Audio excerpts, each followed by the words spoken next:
You're listening to the Real Estate Entrepreneur Podcast with Terrence Murphy, where we cover sales, investing, and entrepreneurship with an emphasis on real estate. Each podcast, Terrence and his guests will bring you informative and inspiring information within the real estate industry. So welcome to the Real Estate Entrepreneur with Terrence Murphy. I'm excited to be here today just to expand on the vision of the podcast and really talk about what a real estate entrepreneur is. Because you hear a lot of times, oh, he's an entrepreneur, or he's a angel investor, or he's a real estate agent, or he's a builder, or he's a property manager, he's a realtor, a real estate broker.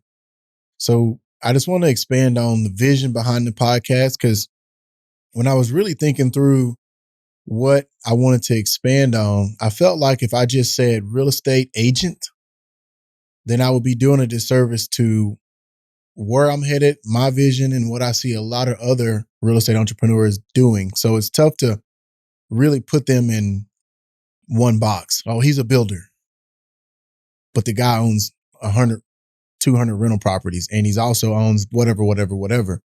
So I really came up with this concept one night. I was just sitting in my movie room and just thinking through what was kind of my niche and what was my focus.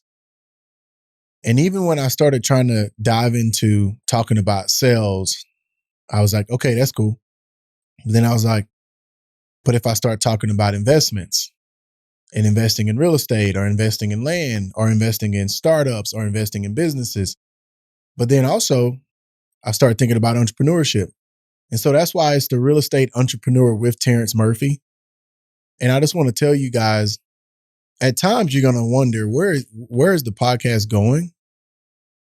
The whole purpose of why I'm trying to bring in diversity of thought, right? So some people will come in and talk about investing in topics that you never even knew were available. Because as an entrepreneur, you're always looking for a new opportunity. You're always looking for the next thing that you can learn and put your energy into. And you never will be satisfied in a way where mentally is the key. You always want to be learning about something else. Because for me, like if I only said, oh, I'm just a real estate broker. Well, I've been selling real estate now. In the spring, it'll be 10 or 11 years. And if I only did that, I would be bored. You know, I've become the number one agent in our market off and on, I think in 18 and 19. I'm usually in the top 1% of all agents. If you put my numbers in HAR, or if you put my numbers in Austin or Dallas or even College Station, I'm usually in the top 1% of Texas every year. And that would get boring for me. So just to say I'm a real estate agent doing sales, and I love selling real estate. I love selling luxury homes. I love selling ranches, but I'm much more than just a real estate broker. And so that's where the concept of real estate entrepreneur came from. And I want to read you the meaning of an entrepreneur. The meaning of an entrepreneur is a person who organizes and operates a business or businesses, taking on greater than normal financial risk in order to do so. So the key word is business or businesses. So that means it can be plural. Most entrepreneurs have multiple businesses. And then you're taking on greater risk because you're the person either starting the business, you're the person with the vision, you're the person who has the idea. God speaks to me and only me because we all have different dreams in life. And that's why it's called your dream, your vision, because God gave it to you specifically. So I'm always blown away when someone's trying to tell you what your dream should be, or tell you what business you should be focused on, or what idea you should be doing. You live your life. Let me live mine. And if it coincides, great. And if not, it's no hard feelings. I'm not going to try to tell you where you can dream, right? So I'm not going to tell you where to put your time because it's your time. And so the key thing it says is greater than normal financial risk. What people don't understand is when you decide to become an entrepreneur, a real estate entrepreneur, the people that I'm having on this podcast, the amazing, talented individuals that'll be coming on this podcast have taken a lot of risk. And I guarantee you 99% of them started at the bottom and worked their way up. And it's so easy to sit back and say, oh, well, look at him. He did this. But you only see the successes. You don't see all the failures. What people don't understand, one of my first businesses that I started at, me and Eric were like 23 and 24, it failed. I came out of the gate as an entrepreneur and I ran into a brick wall. And me being so passionate and feeling like I can fix it, I just kept going even though I was losing money. And it had been right after the fact that I had just got injured in the NFL. My dream was taken away from me. Obviously I got paralyzed. So I was so adamant on making this business, it was a retail business, making it successful, and it wasn't. And but the cool thing is most entrepreneurs, that's who you are. Like, you're gonna get up off the ground. Most entrepreneurs, the key reason why it says they take on greater than normal risk is because they're risk takers. They believe in themselves. They're gonna bet on themselves every time because they know if the shit hits the fan, they're gonna look in the mirror through faith, hard work, and whatever it takes and pick themselves up and figure it out. So that's why I felt like I really needed to talk about it, like real estate entrepreneur, because man, we're out here doing things that not a lot of people are willing to do. But I've always said, if you're not in the game, you don't get to ridicule and criticize. And like, it's like being at a football game and sitting in the stands saying, why did he drop the ball? If you've never played football and you don't know that that kid had a hamstring injury this week, he also had the flu and he's still out there playing, how can you criticize, right? And so I always tell people when they ask me, well, what should I do? Get in the game. Start investing in real estate. Start your business. Get your real estate license. Stop talking and start doing. So really the vision behind that, the real estate entrepreneur, was that very thing. And so I always say, like, as a real estate entrepreneur, you got to understand more than just selling real estate. If you start growing your business, you got to understand P&Ls. You got to understand contracts. You got to understand marketing. You got to understand social media. You got to understand hiring, firing, and holding people accountable. You got to understand scalability. And the list goes on, which is why I love real estate and which is why I love being an entrepreneur, because it never ends. And as a former pro athlete, it didn't matter if I ran a 4.3 today, I want to run a 4.2 tomorrow. That's just a part of the way I'm wired. And honestly, what I've learned now that I've gotten in this space, I'm not the only one. There's so many of us who have that mindset. The biggest gap I see in most entrepreneurs is people who are an entrepreneur at heart. They just don't have enough faith to make the jump. And that's the biggest step, is when you decide to take that risk. Because like it says here in the meaning, greater than normal risk that you're taking. So, I always tell people sweat equity versus check equity. In the beginning, you got to do it all. You got to be the person sweeping the floors. You got to be the person going out, putting the signs out. I used to go door knock in 105-degree heat in Texas. I used to put my own signs out. I put my own lock boxes out. I put my own listings on MLS. I took the photos. The list goes on of what it was. I. But one of the things that I've learned from an amazing real estate mind, Gary Keller, told me, is it starts off with I, then we, then they. So in the beginning, it's I. But as you grow through sweat equity or check equity, then it should be a we thing. That means I got staff helping me.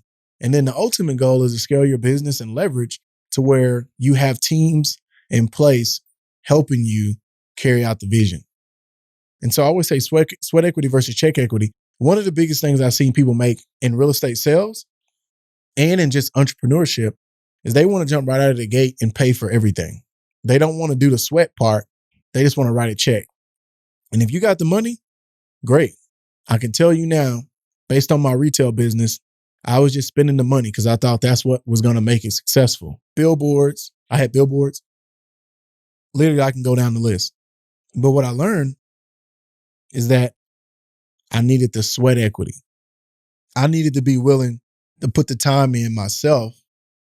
And what I learned from that is when I hired somebody, I knew it a lot I knew it a lot deeper than if I would have just been paying somebody else to do it the whole time and then hired someone. So really understanding that is key. And I always say, when you get into real estate, just find your niche, whatever that is. If it's sales, great. If it's investing, great. If it's starting real estate specific startups, great. Find your niche. And then here's the key to becoming the real estate entrepreneur. The word that I've read in 2015 was called intentional congruency. People, you hear a lot about vertical integration, but intentional congruency, look it up. I actually need to refer to the book. I don't have the book in front of me. But intentional congruency, that thought process knocked my cap off. And what it means in gist is you get that one business, whatever it is. For me, it's TM5. That's the business that everybody knows. And then you grow other businesses around that business. It's like called spider webbing, right? So obviously a spider web in the center has the main nucleus, and then the webs come off of it. And you really look up and you have that one central business that is the hub that's creating the opportunities for the other businesses or the other opportunities. And so it's, for example, if you're a real estate agent and you're growing your business, well, at some point, the value that you're bringing to your clients, that 5-star experience that they're getting when you just started your career, you're not going to be able to consistently uphold that same experience if you go from 10 deals your first year to 50 deals to 75 deals. At some point, there's a ceiling that you hit. And then that's when you got to decide, okay, I have to bring on some team members. I have to bring on some other agents. So really what you're doing is growing an intentional congruent company, because you went from an individual agent to now have a team. And so back to the example of TM5. So now we have an insurance company. We have a construction company. We have a property management company. And I can go down the list, right? But those spurred off of TM5. And that's called intentional congruency, and really trying to figure out, another word you hear is ancillary income. So most brokers or most team leaders or even agents, what agents don't realize is you can be an independent contractor and still go and find a company and invest in that company. Like if I'm bringing a title business, a lot of business, or a survey company or whatever, I can go to that company and say, hey man, can I buy in and be a partner in this company? Now it needs to be about more than money. What value are you bringing? What business are you bringing? But I'm just trying to stretch y'all's thinking right now as we dive into some of these episodes that are going to come behind this show. Is literally it's endless. There's so many opportunities, right? And multiple income streams. Like, how do you create that? And that can go in many ways in real estate. So obviously, like I said earlier, you can start other companies that are intentionally congruent to your main company. You can invest in other companies that you're already bringing business to. So why not try to partner? But you can also invest in real estate. And think about it. In real estate, you can do single family rentals, duplexes, fourplexes, triplexes, small apartment complexes, multifamily, commercial strip centers, industrial, land development, hotels. I mean, the list is endless on being able to create those multiple income streams. But like I always tell people, find your niche in each space. So don't jump off the bridge and try to invest in hotels, multifamily, single family, and strip centers, self-storage, all in the same year. Like find what you're passionate about or what naturally you can learn, and then grow your knowledge and then invest in that, build that portfolio up. Because I think a lot of times people see you doing multiple things and they just think it happened overnight. Like right now, we're building these modern contemporary homes, Murphy Signature Homes, shameless plug, but they're real modern and contemporary. People don't understand. I've been cooking that idea for 10 years. And I've been building actually for right at about 10 years. But I rolled out this new brand because there was a niche there. No one was building modern contemporary houses in the College Station area. And I'm passionate about it. I actually feel like I'm pretty good at designing them. And we jumped off the bridge and started that company, and it's actually doing really well. And so, but I'm saying that to say it takes time as you create these intentional congruent companies, these multiple income streams, these ancillary businesses, these partnerships, startups. That's another opportunity. I've been really looking at that space. I'm looking at technology, real estate specific technology companies that I feel like I can invest in, try to be a member on their board, and then give them feedback from what we're seeing in the field. And then it can help my businesses. So one of the things that, as an entrepreneur, whether you're any entrepreneur or specifically real estate, we don't have 401ks, right? So if you don't have a 401k, then what are you putting your money into? These are the topics. These are the things that I'm going to challenge you to think about. Like the ultimate goal is when you're done with this podcast, or when you're just not even done, you're just listening to it and trying to grow from it, is I'm going to stretch your thinking. Like if you just want to hear about how to sell $1 million house, like I can do that all day, but that's like one episode and we're done. But my goal is to keep bringing you these thought processes and the way that my mind works to think outside the box and think, yes, I'm selling $10 million a year, $10 million a year, or $50 million a year. I'm selling $100 million a year. That's great money. But if you're not investing it in a tangible asset that's passive income, then what do you have in 10 years? You don't have anything. Now, hopefully you put that money up. And y'all have heard on my other episodes, and if you haven't, if you're just putting that money in a savings account, you're losing. Savers are losers. Robert Kiyosaki says it in his book, Who Took My Money, and in his Why the Rich Get Richer. If you're putting your money in a savings account, you're losing. And that's not what an entrepreneur does. A real estate entrepreneur takes that money and creates more out of it, putting it in the assets, in the businesses. And it's fairly simple, right? So find your niche, create that company, and then you go after other things, right? You invest in tangible assets, you invest in other businesses, and you start more businesses that create more income streams. That's the playbook. And if you look at a lot of the guests that I'm bringing on, that's pretty much what they're doing. Now, the reason why it says real estate entrepreneur, because it's real estate specific, but it all has the same principles. And so the last couple of things I want to talk about is acquisition and mergers. That's another way to not be in that startup world. There's a book I'm reading right now called The Acquisition Entrepreneur. And what he talks about is finding companies that are 5 years old doing $1 million a year in revenue. Now, that didn't say net profit. That's just $1 million a year in revenue. And I want to break that down on episodes coming after this one. Like I want to spend a whole episode on how do you identify companies that are intentionally congruent, right? Because it's like it's great for me to invest in medical sales, but I'm not in medical sales. So I need to find companies that I have a general knowledge around, that I can come in and bring value to them as a partner or as an investor, angel investor or whatever, and that they see value in me. And it's not just about the money. It's about that relationship and how can I help them, move forward with the vision of the company. So acquisitions is a big deal.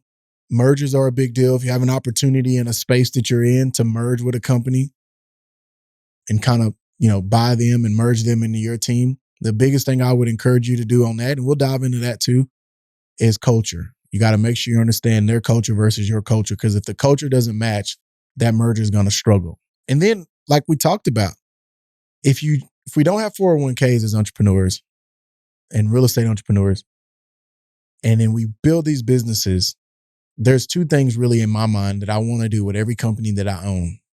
One, I want to be able to pass it down to my children and their children and give them careers and hire my own kids and lead them and coach them, or you package it up and sell it. It's that simple.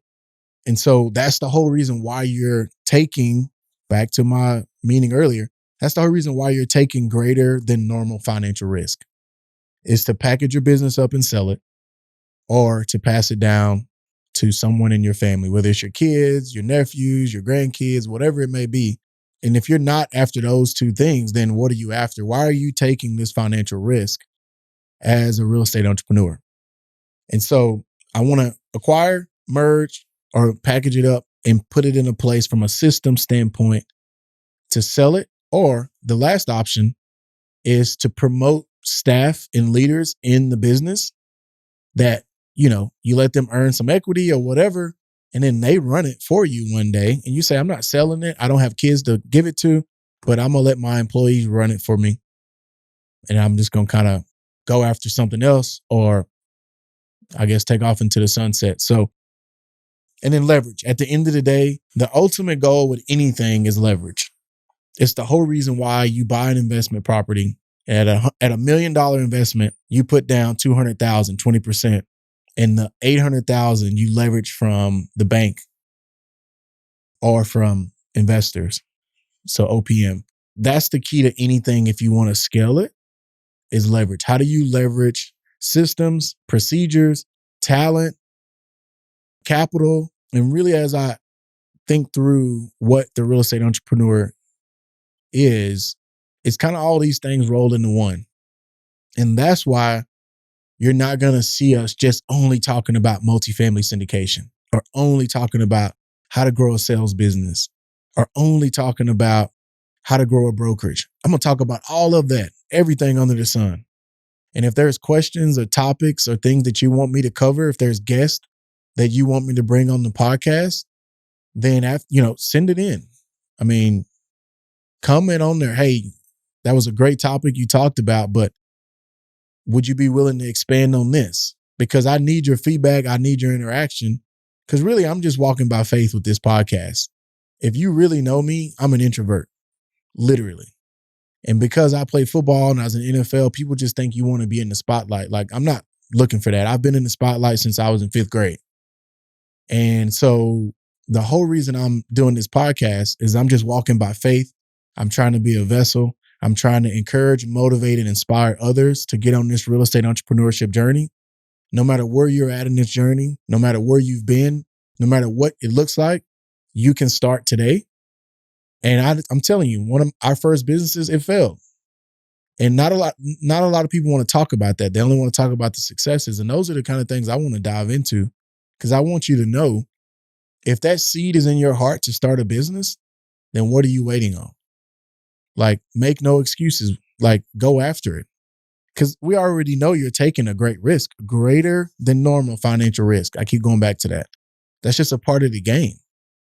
But also with great risk is what? Great reward. And that only can happen by you having the faith, doing your due diligence, and stepping off the ledge and going for it. It's not going to be perfect. It will be a grind, but it will be worth it. I promise you.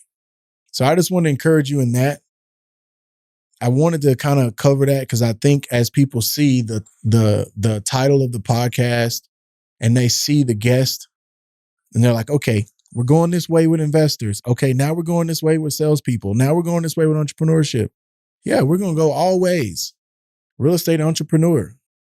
Yeah, we're going to talk about acquisitions and mergers. We're going to bring in some big guests who have done some amazing things, and they're not going to be able to be put in the one cup. So they're just a real estate entrepreneur at this point. And that's what my goals and aspirations are to become. Is I don't want to be seen as, oh, he's a great builder. Oh, he's a great realtor. No, he's just a real estate entrepreneur. So I appreciate your time. I want you to be blessed. And I want you to know that whatever you want to achieve in life, whatever it is, you can do it. Seriously. That sounds so cliche and it sounds like BS.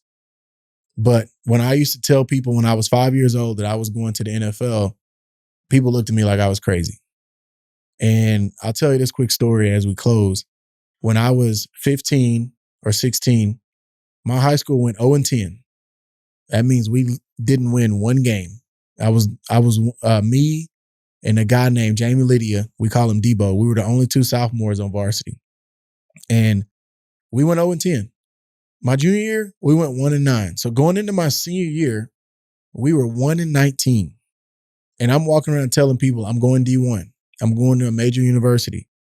I am going to the NFL. And they're like, bro, we won one game. And we hadn't signed a D1 player from my high school at that time in probably like 8 or 9 years. So it was like a drought. But I'm saying that to say, I didn't find one excuse. I was working 2 jobs.